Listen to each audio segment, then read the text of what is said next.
Welcome to the Happy Wealthy Show. Today I have in the studio, remotely of course, Brandon Burns. He is an amazing dude. I met Brandon at a speaking event. His signature is a big bicep when he shows you his selfie or sends you his signature, which is quite massive if you're not watching that video right now. But more importantly, this guy's got a couple of things that he's into. He not only plays the guitar, he's a great singer, he's a great gymnast, he's an avid health nut. Every day. He's every day. We'll talk about that as well. He's also a speaker, but let's not forget he's also in the he's the right hand man of one of the most prolific speakers out there, Eric Thomas, as well. So, how does somebody get to that place where they're doing so many things and great at so many things, and even announcing sports announcing in his spare time? Let's talk about it a little bit. Brandon, tell us a little bit about you. Man, well, first and foremost, I just want to say thank you so much for having me on the pod. It's an honor and a privilege to connect with people like yourself, as always. And I'm sure if your audience is any reflection of who you are, it's going to be a really, really good time. I know we're talking to some really good people right now. So, a little bit about me, as you mentioned, I do have a little bit of what I would self-proclaim as entrepreneurial ADD, a little bit all over the place, but that is how I think life is meant to be lived, is with a variety of experiences. So, I was born and raised in Huntsville, Alabama. Came up in a 900 square foot house to a single mother. Didn't have a whole lot growing up. We were safe. We always had food and a roof over our head, but didn't really grow up with a ton. Ended up going on to the University of Michigan when I was 18 years old. Moved across the country from Alabama to Michigan. I was a walk-on the gymnastics team out there. Men's gymnastics was my first love. Started when I was 10 years old. Did it all the way through college. I was a walk-on, and then I was cut from the team 4 times in 5 years. Stuck with it, ended up being a 2-time Big Ten championship coach of the same team that I was cut from. That experience gave me a whole lot of content to start talking about when I got into the speaking industry. Started with an unpaid internship with a guy named Eric Thomas, E.T. the hip hop preacher. Started with, administrative work and spreadsheets and all that kind of stuff. Ended up climbing the ranks with him, doing some business development projects. He was the guy that put a microphone in my hand for the first time, became his agent. He started my speaking career. And then my digital marketing agency spurred from him as, of course, client number one. And then I just used everything that I had learned from working with him to, proliferate that into other projects. So that's the super condensed. Usually that's a 45-minute keynote, but that's the super condensed version of how we I got there. appreciate the conciseness, my friend. But man, you said some juicy things. I want to just put a pin in the fact that you were cut 4 times. We'll come back to that in a second, but I want our listeners to remember that because that's an important point when we talk about our life story and how we become both happy and wealthy. Let's talk about being from a single parent home, especially single mother, right? Um, but tease that out a little bit. Like, what was that like, and what do you think? What lessons were there, and what? Let's just be honest. What burdens do you carry because of that as well? Yeah, that's a fantastic question. So my situation was a little bit unique because, if you look at it on paper, technically I was born to a single mother. My biological father left before I was ever born, right? However, my stepdad, who now I just call him dad because to me he is my father, but he was in the picture already also before I was born. Now he didn't move in with us until I was probably 5 or 6 years old, but he had pledged that commitment very early on that, hey, I'm going to help you raise this child, right? So for me, it was very, very interesting because my mom never held anything back. I don't remember her explaining it. I don't remember how she explained it, but she was very transparent with me. And so I remember from as early as I can remember having this dichotomy in my mind of there's this one individual, my biological father, who had the responsibility, who had the obligation to love me, raise me. And I felt like he didn't even give me a chance. He didn't even meet me before he decided, I'm not going to be here for this. Then there's this other guy who had no responsibility, no obligation, no reason to raise me and love me and treat me as his own. And he also made that commitment before he ever met me, right? So there's this really interesting dichotomy of all the responsibility and none of the commitment, and all the commitment with none of the obligation. And I got to see both sides of that. So I grew up in a relatively healthy household. And what's funny is I didn't realize any of those burdens that I was carrying until way later on in life. Almost embarrassingly way later on in life, because I always grew up with the mentality of it doesn't bother me. I have a great father figure that's here in the house ever since, I was 5, 6 years old. It doesn't bother me. And that was my mentality the entire time, because it was that whole tough guy, macho attitude. Yeah, emotions, feelings, whatever. It doesn't bother me at all. I'm good. And I was probably 24 or 25 years old, Neil, when I finally realized, oh, some of this attention seeking behavior, maybe that's because I'm trying to get attention or love from the person who should have been there. Oh, some of this over ambitious trying to prove myself behavior and I started to put the pieces together. And it was about a week before my 25th birthday when I actually went to my biological father. And we had talked, Christmases, birthdays, whatever, but it was a week before my 25th birthday when I really went and sat down with him and said, hey, we need to have this conversation. So there were definitely some burdens there. I'm happy to say that we did have the conversation, and it was very freeing. And so if anybody's listening right now and you might have one of those things in your life where you act like you're fine, but deep down you're not, I'm telling you, run at it head on, confront it, have the conversation, talk to whoever you need to talk to, do what you need to do, because it's worth it in the long run. Wow, and I really appreciate the vulnerability to share that. It's the thing that I think is not self-evident to us as kids, but I see this all the time, and it's well studied now, although it's not talked about a lot, is that we don't have recall for what's happened to us. As kids, we don't take an event and associate it with why we are the way we are, right? It becomes self-inflicted. We absorb the responsibility. We assume that it's an issue with us, and we just move on. We don't have that we don't have that mental recall, right? Until much later, until it manifests much later. So that's a really important point. I see that as a reoccurring theme in a lot of people. So I understand, like, hey, you have this desire to be a gymnast and you were on the team, you got cut 4 times, right? I think that's one of the things that, Brandon, people don't talk about is that dirty middle. We celebrate the end. It's like, oh, Brandon's going to be this world-class athlete, right? And then when Brandon actually wins an award, guess what? Everybody shows up and goes, man, that was awesome.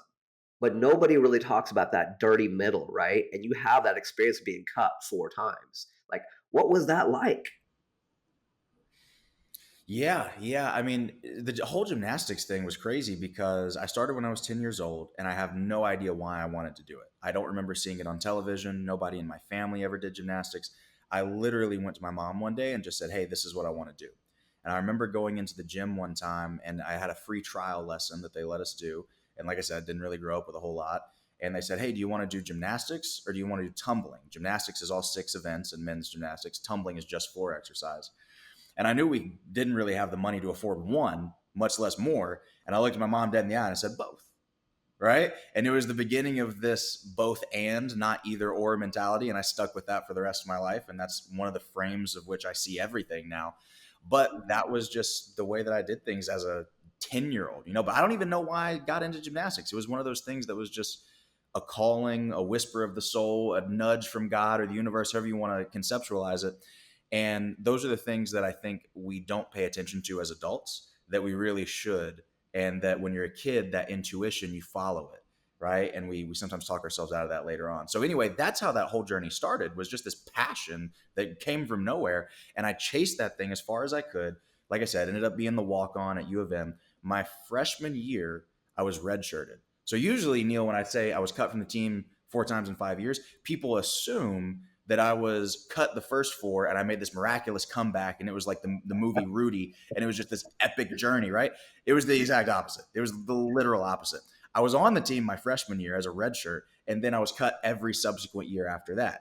The full circle moment was becoming the 2-time Big Ten champion as a coach of the team that I was cut from for the previous 4 years. We have this quote at Michigan from the old football coach, Bo Schembechler, that says, those who stay will be champions. And that was my experience. I just kept showing Let's up. run a couple of those things back. First of those who stay will be champions. That is something that, if the top 5 pieces of advice, I hope everybody listening to hears that, what he just said, is that is something we don't understand it in the short term, and our society's gotten to a place where everything is immediate gratification. And I talk about a principle often when I talk about money. I talk about extended gratification, right? And that's what we're really looking for. Thing that really landed for me, there were 2 things that really landed. One is you talked about that intuition. This is a really near and dear subject to me. And I'll just tell you closetedly, like I'm really working on my health like I've never worked on it before. I had my own journey of chronic illness, what we go into it. But I am fascinated by people who I love watching the YouTube videos of people who just parkour a wall and then just with two fingers, climb up a column, right? It's like because so much is possible. But what I don't think human beings really understand and where information has become the new religion is how much mindset lives in the body. I mean, dude, how can a guy who's running 75 yards down a field and just know at the one instant a football player to turn around and catch the ball? People are like, well, he practiced that. No, that's not it. You and I both know that. When you have a level of mastery in the body, it is actually our first brain. It lets us know before the mind does. So I know this is a rabbit hole and we didn't prepare anything for this, but I want to talk about this because you know me a little bit. I am a mindset guy that says if you're just focusing on the mindset above the neck, you're missing out on 80% of your potential and your past reactions. So talk to me a little bit free form about because I know you have something to say about that. Well, first of all, what you just said about information being the new religion just blew my mind, and that is 100% the case. And that's a whole nother rabbit hole, but I'll let that one go. But that deserves to be on a T-shirt.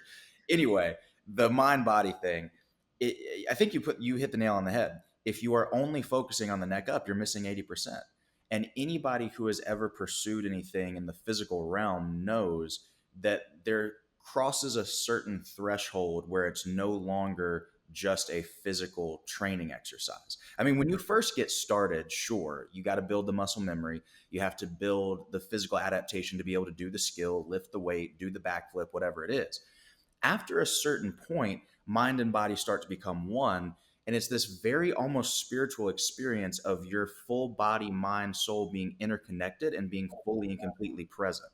And for me, that's why I love gymnastics, because it was the one thing where, here's what happens, Neil. Most of the time, our mind, body, spirit, soul, they're all separate. They're all separated, broken apart entities. And that's not how we're meant to live. We were meant to live as a cohesive unit. But what happens is our feet are in one place, our mind is in a completely different place, and then our soul is in a different place, right? And let's just get real. Your feet are at some event that you don't want to be at. Your mind is thinking about your bank account and your stress, and your soul is caught up with some soul tie with somebody you should have never been with in the first place. That's what happens. And so now our whole ecosystem is ripped apart, right? For me, what gymnastics did, there's this moment of ecstasy for me when you're in Oh, the air and it lasts for a half a second, maybe less, and everything comes together and you are purely present and you are in your peak form that you're supposed to live in. And it's very elusive and it's very difficult. And because you got to remember, when I was in gymnastics, like as a 12-year-old, I almost lost my mom when I was probably 12, 13 years old. She was in and out of the hospital, a lot of health problems. I got this emotional stuff going on with my biological father and some of the trauma that was there. I got, all the things that you already go through as a 13-year-old, stressed out, social anxiety, whatever. I had depression and anxiety battles, like all these different things are going on in that timeline, in that period of, 10 to 16 or so. But I'm telling you, dude, when I'm in the air, 0.2 seconds, mind, body, soul, spirit, it all comes together and I'm perfectly present. And it's the most beautiful feeling. A drug can't replicate it. Alcohol can't replicate it. Love can't, like there's nothing that can get you to that point other than that true unity. And if you can figure out how, for me, it was gymnastics. If you can figure out how to create that, you found one of life's greatest blessings. oh my God. I mean, oh my God. You have no idea. Like, we've not discussed this before, but this is one of my just pursuits in life, and I am at this point forward doing this podcast selfishly for this topic right here. Is that it is a tremendous sense of presence. And that's really what we all seek, right? And you said it so perfectly. I don't want to say anything more about that. But that's really what we're all seeking is how can I be here? How can I be here? And as a child, I had multiple moments, what I would call ayahuasca light experiences, just feeling connected to everything. I've had moments in my life, and I'm more athletic than I've ever been. I wasn't an athlete growing up. There are reasons for that. That's a separate podcast. But I had so many moments where I would effortlessly just be in the kitchen with music on, and I would just spin around and I would toss a spatula into a basket, kick my feet around, kick a drawer closed. Right, I could just feel that there wasn't anything that I couldn't be in touch with. Right, when people watch Star Wars, they're like, "Oh, this is cool." You know what I thought when I watched Star Wars as a kid? That relationship to other things is real, right? It is real. We have everything is vibration, and it turned me on so much. I'm like, and my whole life has been this pursuit through science, which I'm really an artist that is a scientist, not a scientist that's an artist, to find that vibration, that connection, right? And we installed a basketball hoop out here for my kids, and been the best thing because when I go out there and I can find that place where I know it's going in before it hits my hands, it is the biggest hit of dopamine in my life because I am present and connected in a way, right? My nervous system is aligned to spirit, God, the source, and I'm not afraid to say that. So thank you for the opportunity to be vulnerable and sharing that. That's beautiful, brother. I appreciate it. I love it. I love it. It's such an important part of life, and I think so many people miss it. There's so many people, we just get so wrapped up in the worldly things, and I think this is kind of where that scientific science meets spirituality, Yes. right? It's like if you get so focused on the bank account or just all the different worldly things, the social status, the things that we get caught up in, those are not real in the way that the thing we're talking about is real. Like you mentioned the ayahuasca type experience. Everybody, I've never done it, but everybody that I know who's done it always says it was more real than Yes. real. It was more real than this reality that we're in. And that's because the reality that we're in is not real. It's made up things that are not important, that are just these constructs that we decide have a hold on our emotions. It's like, well, yeah, it's more real than real because it is real, and everything that you spend your day-to-day life thinking about and doing is not real. Yes. Yes. And fulfillment comes out of the fact that you understand that you were worthy born and you'll be worthy when you die. And your final score in life says nothing of your worth. But guess what? Play the game like your hair is on fire. See how many things Mm-hmm. the spiritual being in a meat suit can experience, right? And your life typifies that. I mean, you are the poster child for that. And I think that's why we energetically came together because I'm just attracted to people who understand we're here for the experience. So you're like this gymnast, right? And you crush these goals, right? You have this sort of full circle moment, right? So what comes after that? Like, how does somebody, like, I think the thing that, Brendan, you can help the audience is so many people just get lost in how do you come from here to being not just an intern for ET, but his right hand person, right? That doesn't seem to add up. I get those questions as well in my life journey. So drop some knowledge, please. Say yes to everything, figure the rest out later. That's how it happened for me. Say yes to everything, figure out the details later. I mean, the way that journey happened, and also bet on yourself because you're never going to experience all that life has to offer. And you're never going to get some of those opportunities if you're waiting on somebody else to hand it to you on a silver platter. At some point, you're going to have to take a risk on you, right? And people always hesitate with that and say, oh, well, I don't know if I'm ready for that. It's like, well, taking a leap of faith on you is only really a leap of faith if you don't believe in you. If you believe in you, it's not a leap of faith because you have full conviction that it's going to work out. So the way that all went down was, first of all, I loved coaching and I absolutely fell in love with it. What's funny is I always knew I was a better coach than I was an athlete. I just had this image in my mind of I was supposed to be this type A athlete type of dude that was going to go out there and win the championship. I had way more fun coaching and I was 10 times as successful at it with half the effort. So I knew that I was supposed to be a coach, but I was not being authentic to myself.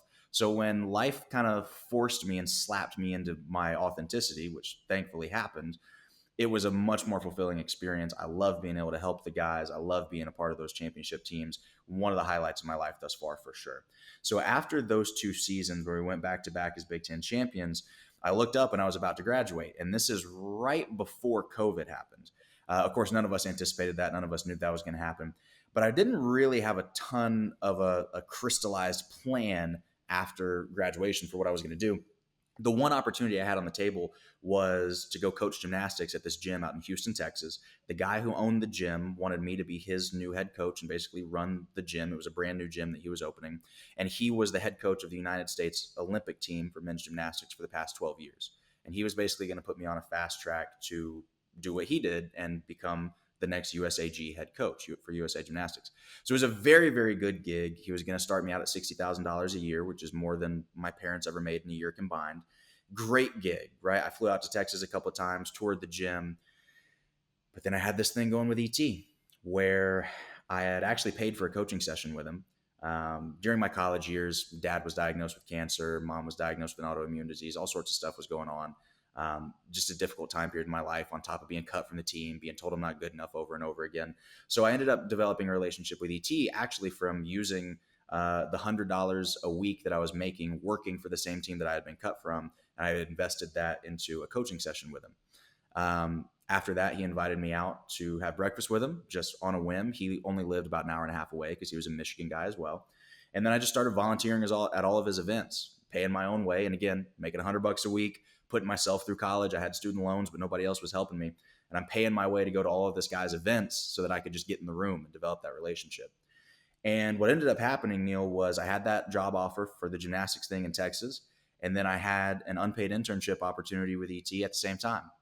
And I could only do one because guy in Texas needed me to drop everything and move to Texas. With ET, couldn't really do that because I was putting 70, 80 hours a week at this point. It was a ridiculously intense internship, right? And he was just putting me to the test to see what I could handle and what all I could do. I ended up calling the guy in Texas and saying, I'm so sorry. Thank you for the opportunity, but I can't do it right now. And I went all in on that internship opportunity with ET. And the piece of advice that really put me over the edge was my dad, my stepdad technically, but my dad, I was talking to him about it. And he said, if you start with nothing and lose it all, do the math.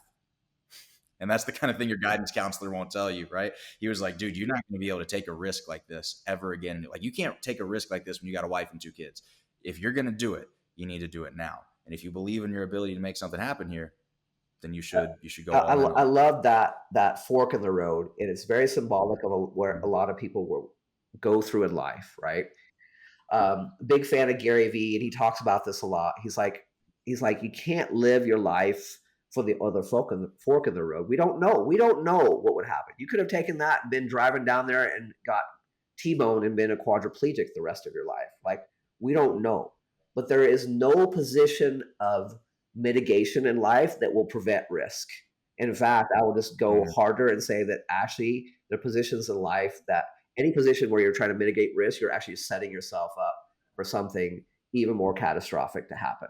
That's the way that life works. It's going to nudge you out of that safety. But the thing that I'd like to highlight for the listeners here is that is, I think, the thing that creates the activation potential for people is that when you choose you in the face of extreme opportunity costs, you really know your value, right? And I think people who make big moves, that's the energy of activation. I would like to ask you like this question, and maybe it's a little bit of a loaded question, but when you made that decision, did you think about it, or did you choose the one that felt right? Here's what's funny. If you ask people who have been like steady in my life for a very long time, they'll tell you that I'm an overthinker. I'm an analyzer. I'm very I detail know that. oriented. And I really analyze situations deeply.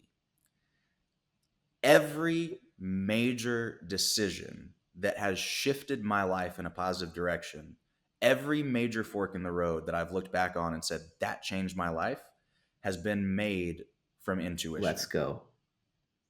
Every single one. When I decided I was going to go to Michigan, I had a bunch of different offers on the table, not scholarships, but just different acceptance letters and everything. I was looking at Michigan, Ohio State, Penn State, all the Big Ten schools because that's where men's gymnastics is big. I had a chart, Neil. I had a T-chart and I ranked the categories that were important to me: academics, gymnastics, how far is this from home, reputation, and I scored them 1 to 10, and I added them all up. I did financial aid, student, all the different things. At the end of the day, the decision was purely made on Michigan feels right. I don't know why. I can't describe it. It just does. When I was doing the ET thing and I was deciding to go, do I take the safe option and go do this gymnastics thing and have a great career in the sport, which I would have been happy with, by the way. Like, I love to coach. I would have been fine making 65 grand a year and coaching and going to the Olympics and coaching the guy. Like, I think it would have been super fun. I would have had a very fulfilling life like that. And it's so funny because I spent a couple of weeks really breaking down all the options. My girlfriend at the time was like, you know what you're going to do. I don't know why you keep doing this. Like, I don't know why you're dragging this out. Call the guy in Texas and tell him you're not going. I was like, you're so right. And I can't stand that you know that. Every single time it's been made off of intuition. So, it's been my if experience. people knew, like Brandon and I have kind of been in and out of each other's lives, we talked about doing something together, a podcast.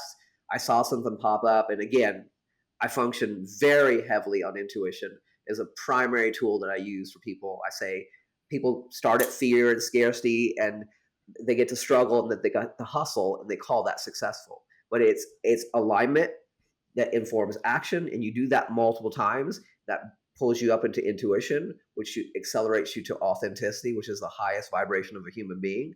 And then that creates what I call wealth, which is not just revenue, but all the things that make us a truly wealthy life. But the thing, man, I couldn't have even planned like the things that we're saying right now. It would have gone bad. But Gary Vee recently, I saw him at the Aspire to Greatness tour, and he said on stage, he said, we will show by science that the gut is actually the first brain and that the brain is the second brain. And we know this. I mean, it's only taken us like 8, 9, 10,000 years to basically rediscover what ancient societies have told us, right? Someday we'll get a clue.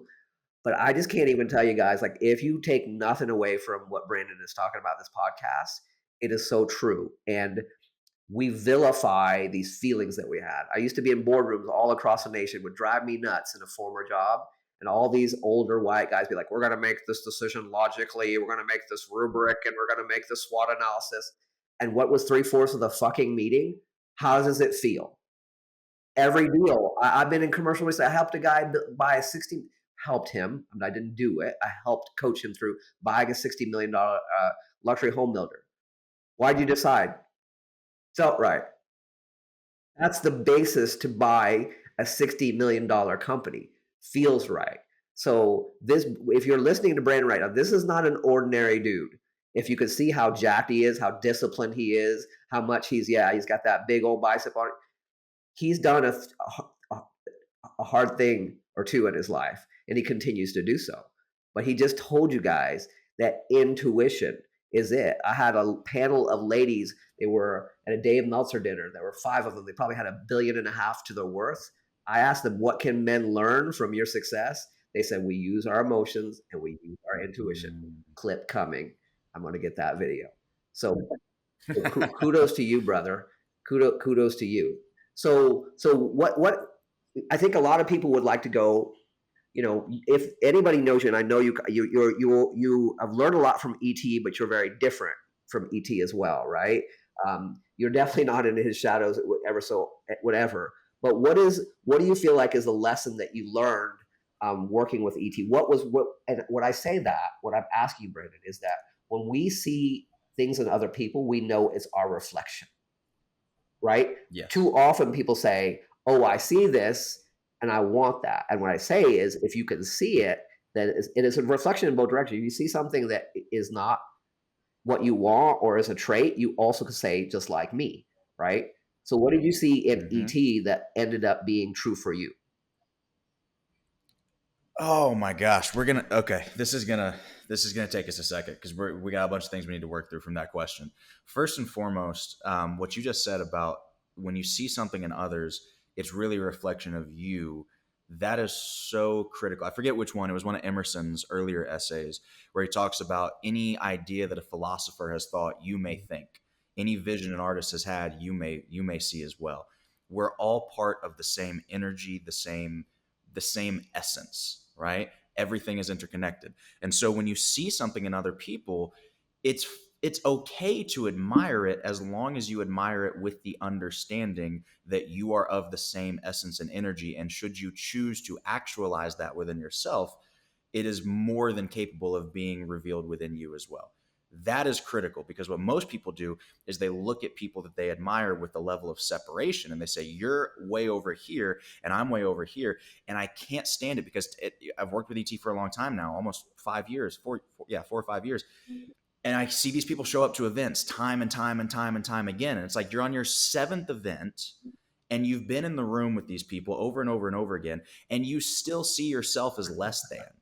Bro, I remember a meeting. There was a staff meeting we had when I think I had just started getting paid. They were paying me like 50 grand a year. I took a pay cut to do this. After 3 months of this unpaid internship, maybe it was 6 months of an unpaid internship, no plan, no way to freaking pay rent. And then I wake up from a text at 3 o'clock in the morning, because that's when ET gets up. How much do you want to make in your first year full time? I go full time for my first year in 2020, and I'm doing admin work, I'm doing assistant work, whatever. And we're in a staff meeting, and it was like our COO at the time, was talking about how our job is to support the faces of the company. Eric Thomas, Jamal King, the some of the big names, personal brands that we work with. I had to turn my camera off because my face had an attitude. I was like, you see me different than them? I was like, you think I'm not?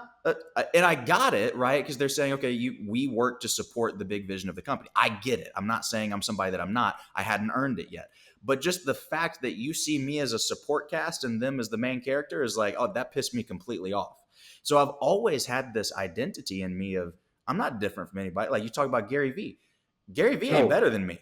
He's further ahead than me, but he doesn't have some spiritual power that I don't have. He doesn't have some like, he's not a different being than we are. He's just actualized it differently. So people have to understand that. So that's first and foremost. I think that's the first time a gymnast on a podcast has quoted Emerson.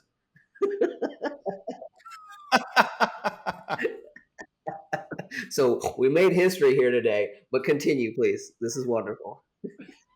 Well, there's another thing to talk about. You're going to get me on a whole rant and a tangent here. There's another thing to talk about. Everybody's wanting to listen to the Gary V's and to the Andy Elliott's and the Ed Milet's and the ETs, and those are great sources to listen to. But it's very much worth your time to go back and read or listen to some first principles thinking. It's great to listen to everybody who's rehashing it, but there's nothing new under the sun. Bible tells us that.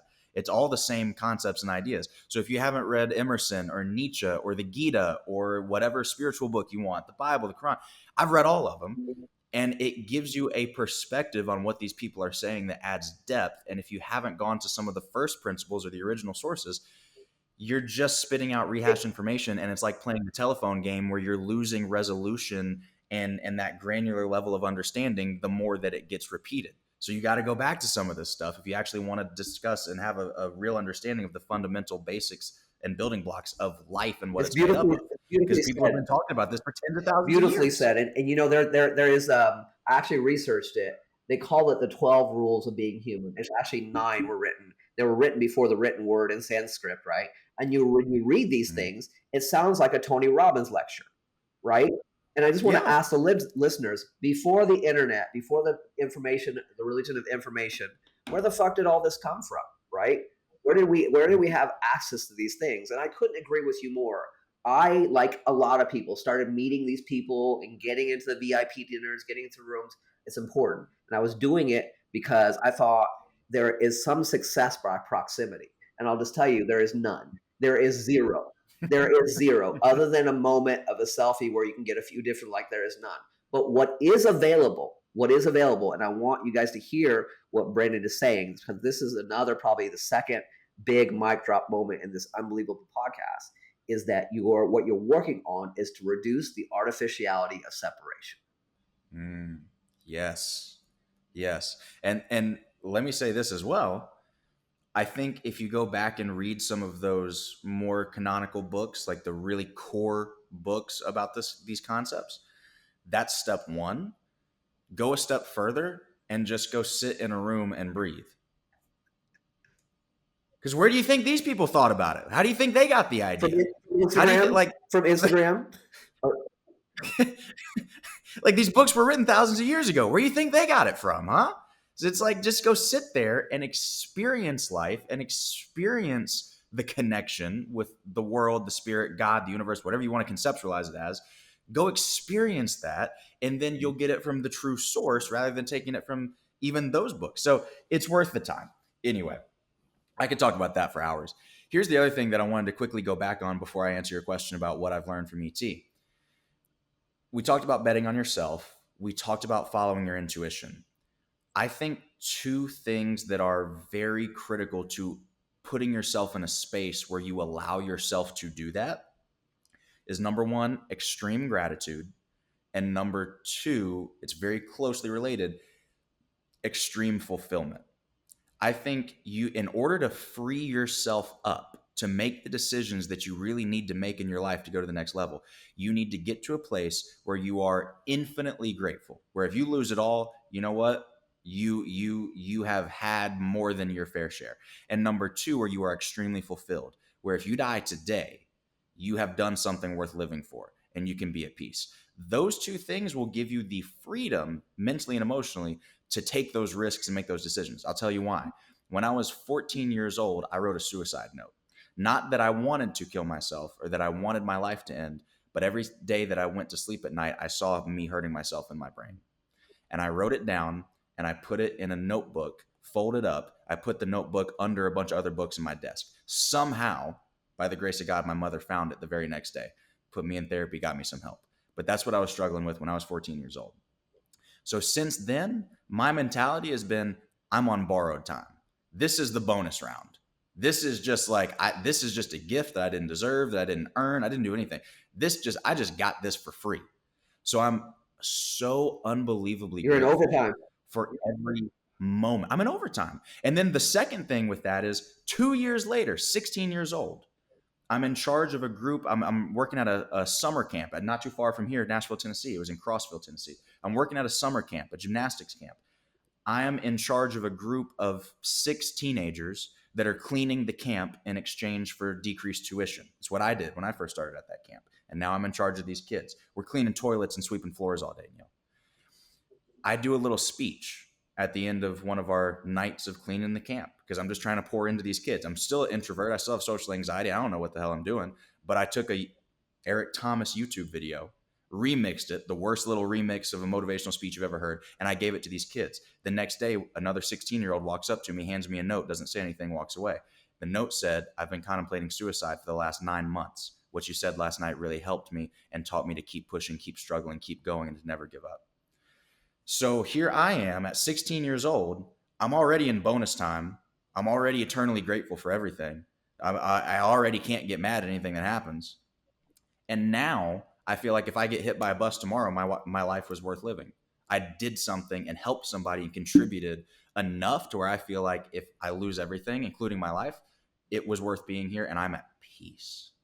So now you're talking about, how are you going to pay rent if this doesn't work out? I don't care.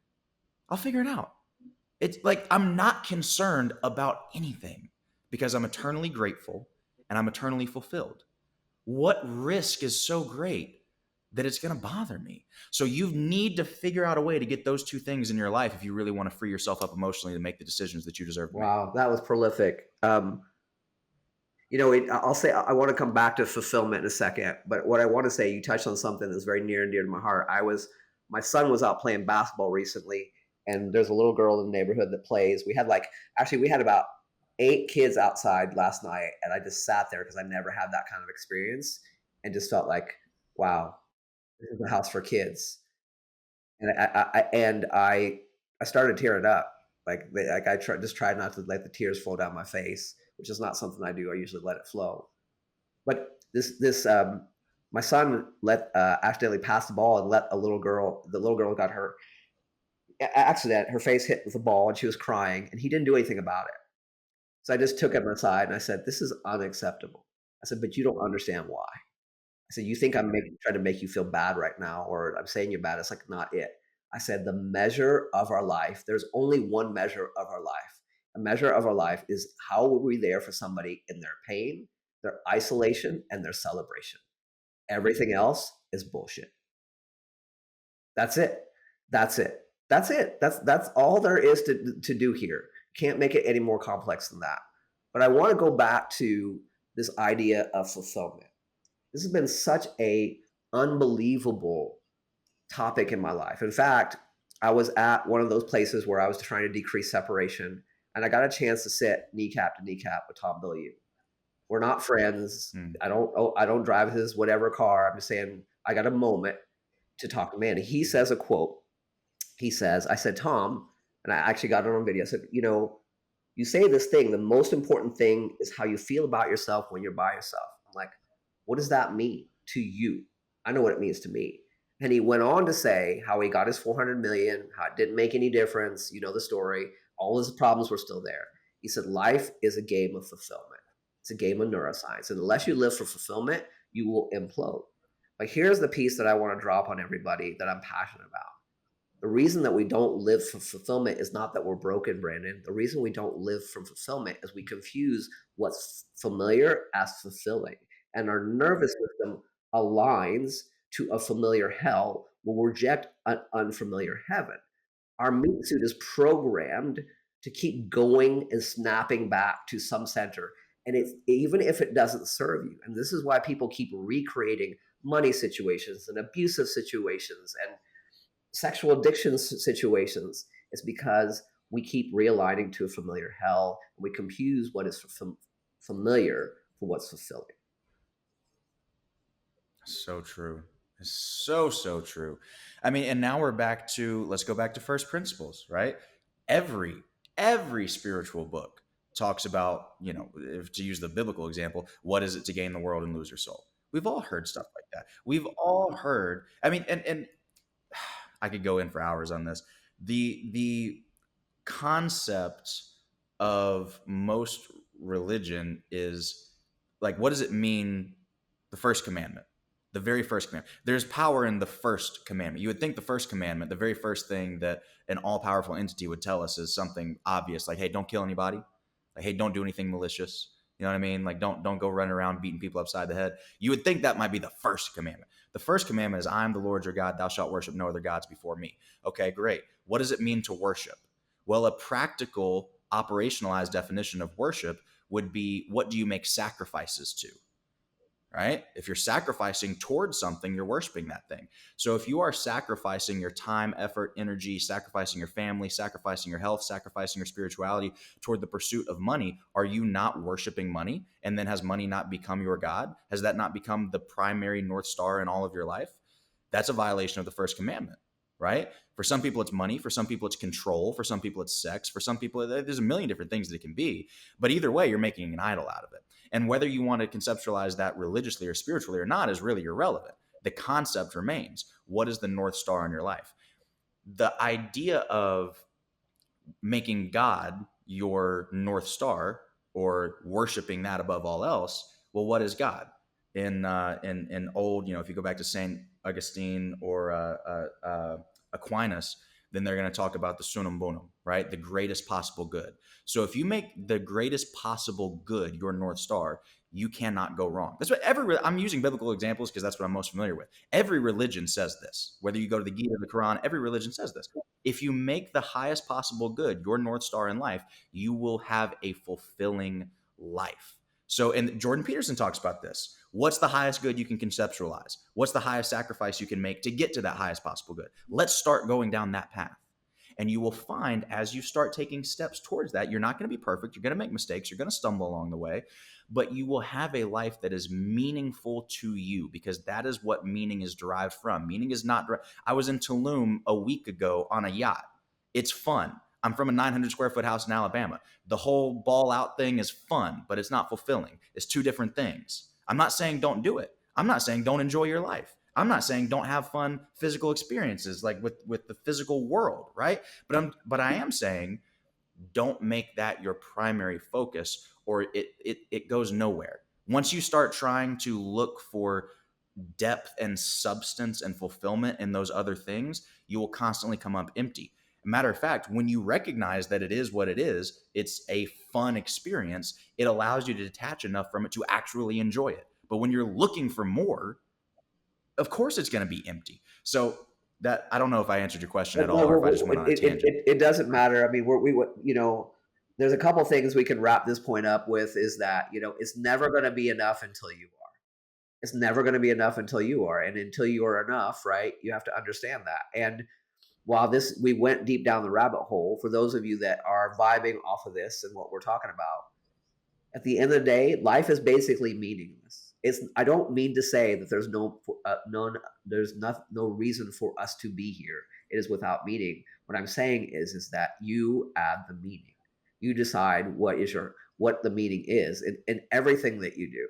And when you could, just like when you're talking about that radical gratitude, it's radical acceptance, right? It's radical responsibility for what's happening in your life. There's no other version that's empowering, right? I said this to somebody the other day. I said, what if you could look from the lens that nothing is an accident? People don't want that lens because they want to displace the things that happen in their life, right? We want to place it at the feet of it. Blame fundamentally is the discharge of accountability. But in my world, there's no other version that works well like that. So, well, let me hit you with this real quick too, just on the subject of meaning, because these are ideas I've been thinking about since I was literally a teenager. And one thing I wrote down when I was probably 13 or 14 years old was, when nothing means anything, anything can mean everything. I'll say that one more time. When nothing means anything, anything can mean everything. Meaning, Ecclesiastes, life is meaningless, nothing new under the sun. Okay, great. The whole experience here, intrinsically, it doesn't really matter. So, like, the money you make doesn't matter. The whatever, it doesn't matter. You get to decide. This is going back to Nietzsche, right? Because he talked about deciding your own North Star, value hierarchy, etc. What is meaningful to you? How do you derive meaning? Personally, I think most of us end up finding it from the connection between spiritual beings. So it's some sort of impact positively to other humans is usually how most of us find it. But you get to decide what's meaningful to you. Here's another thing I'll hit you with. Let's think about the story of the Passion. This is not a Christian point. This is just if you want to look at metaphor, think about it this way.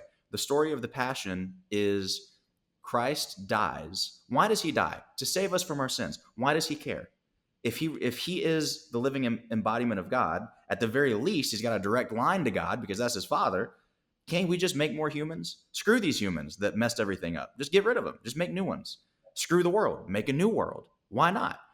It is completely and utterly meaningless for Christ to have died for our sins. It's completely and utterly meaningless. It's nonsensical. It's non-logical. He cared enough to do it anyway. Where is meaning derived? When it doesn't really make sense, when it's not sensical, when it's not logical, but you care enough because of some sort of human reason to make a sacrifice anyway. That is where meaning is derived. That is what all the great mythological stories have told us. That is what every person has experienced in some point in their life. It's like every rom-com movie has showed this too. Like, let's go away from the religious example. Rom-com movie. Guy finds girl. Guy falls in love with girl. Girl rejects guy. Girl tells guy, it's never going to happen. There's no point in this. You need to stay away. It's not happening. Guy is crushed and defeated.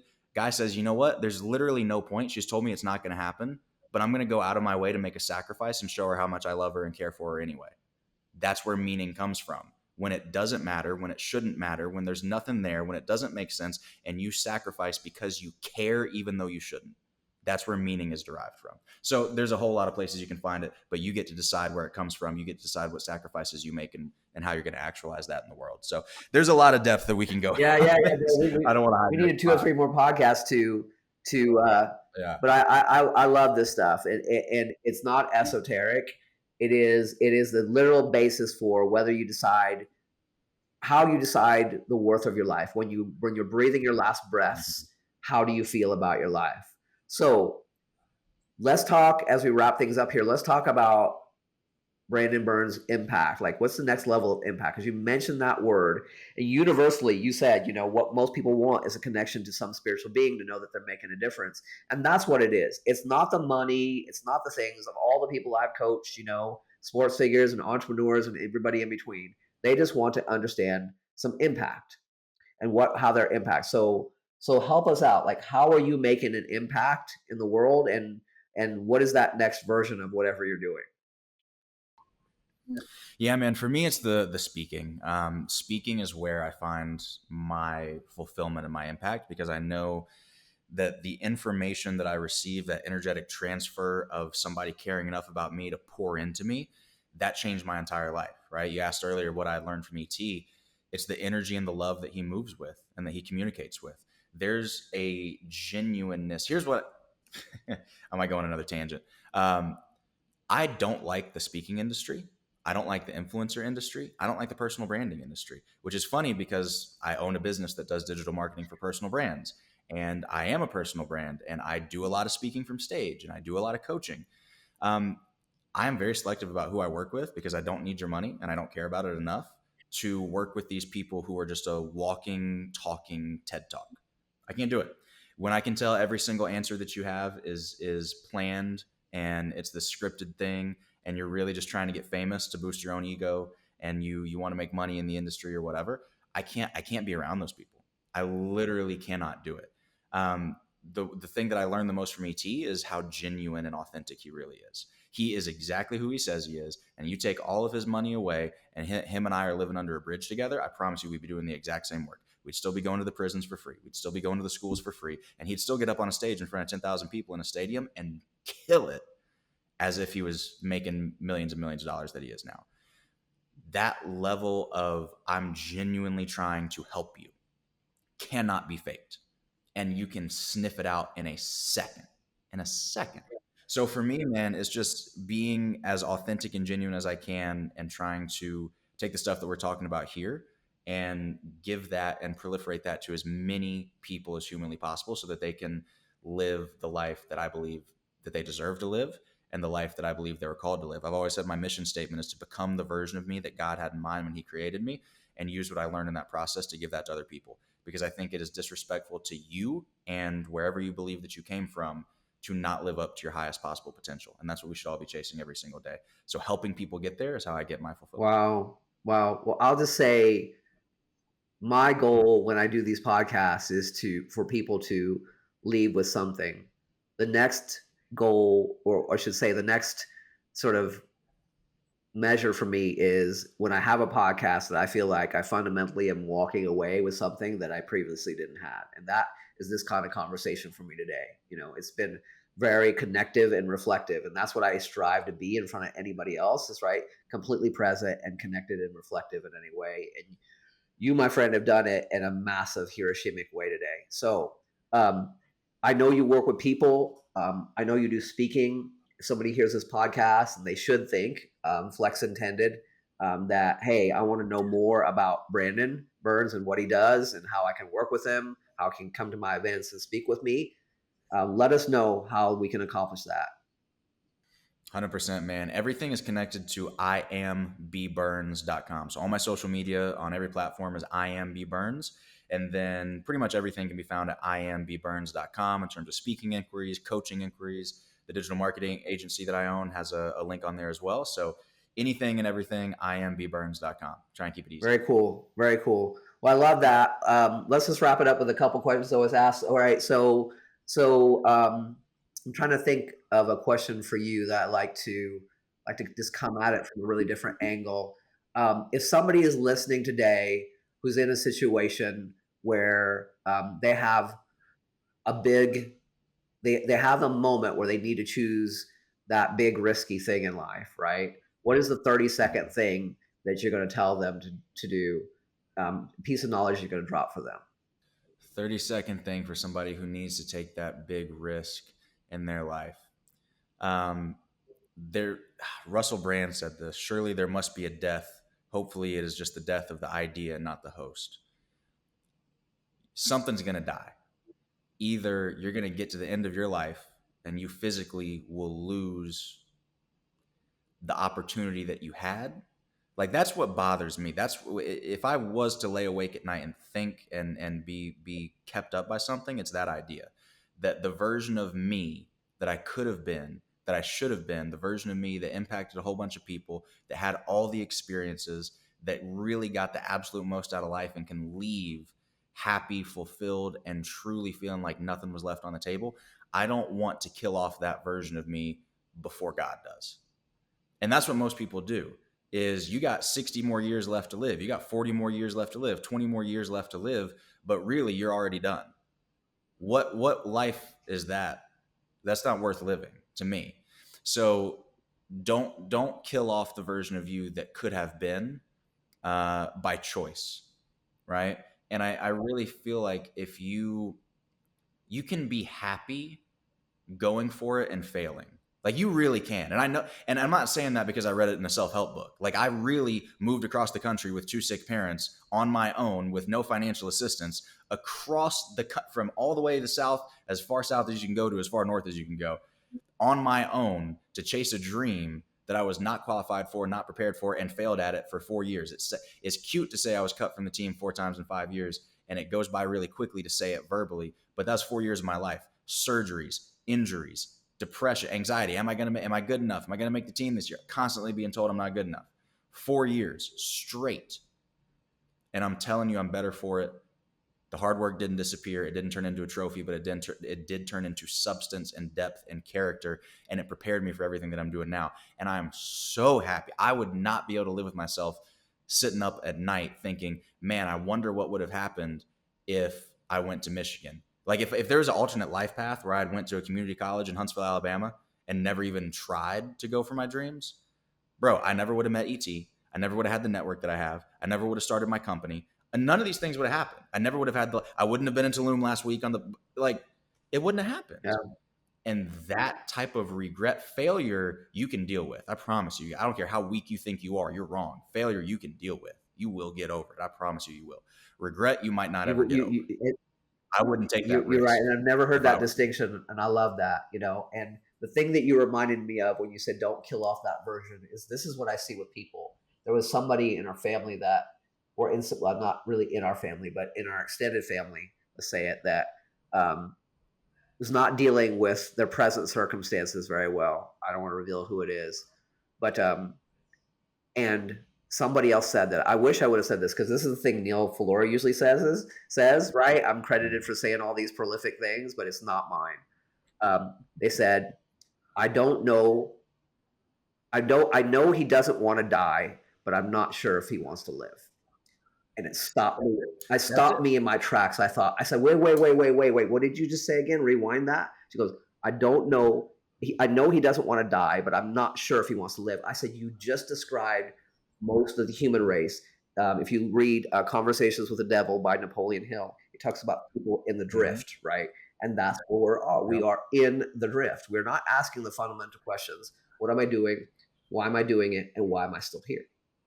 Most people commit spiritual suicide, and they kill off that version of themselves that could have been, because of fear, because of limiting beliefs, because of hesitations, because of other people's opinions that they're so worried about, and they commit spiritual suicide far before their physical life comes to an end.